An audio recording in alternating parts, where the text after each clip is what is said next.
Welcome to the Phone Arena video review of the Blackberry Curve 8520. The 8520 is a basic Blackberry. It's poised to be an entry-level model into the Curve family, slated below the 8900, which recently launched for T-Mobile. Officially, this device is yet to be unannounced, so keep in mind that some of the specifications are subject to change. There's really not a whole lot to say about the 8520 besides the design. The biggest feature is the optical trackpad. Instead of the typical trackball you find in the middle, you'll now find a little optical pad, and you simply run your finger over it. It's not too bad. It did take some getting used to, and we had to crank the sensitivity all the way up to 100 to be able to control it the way we liked. However, it's a cool little innovation, and given that the trackballs have problems, it's nice to see Blackberry potentially addressing this issue. Other than that, it's a fairly typical Blackberry.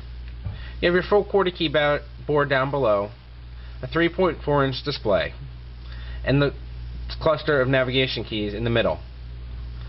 The display is only QVGA, which is good, but not as good as we've seen on the Curve 8900, and of course the Bold or the Storm. As an entry-level device, this is to be expected, however. Another thing we like is the buttons on the side of the phone. For the first time, they're not individual buttons, but they're actually continuous with the housing, which just kind of passes over them. In terms of functionality, everything remains the same. You still have a volume rocker and a right and left convenience key. But it adds to a cooler look, we think, and it gives it a good feel.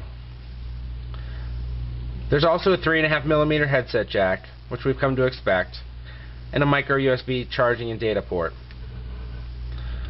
The top features some nifty playback controls.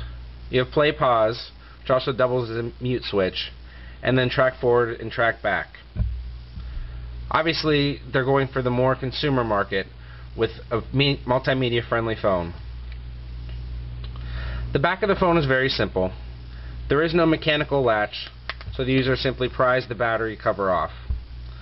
There is a micro SD slot, and up at the top there's a small 2-megapixel camera. There's no flash this time around, which is something we've grown accustomed to with Blackberries.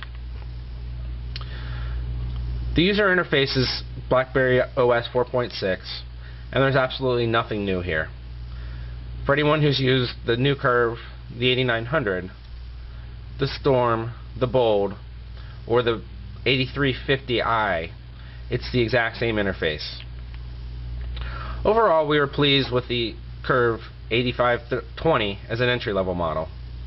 There's not a whole lot new about it, save for the optical trackpad, but it's got a nice size, feel, and weight. Our one complaint was with call quality. Users thought we sounded great, but on our end they sounded pretty horrible. Keep in mind that this is an unofficial model so far. This is subject to change, and we hope it does.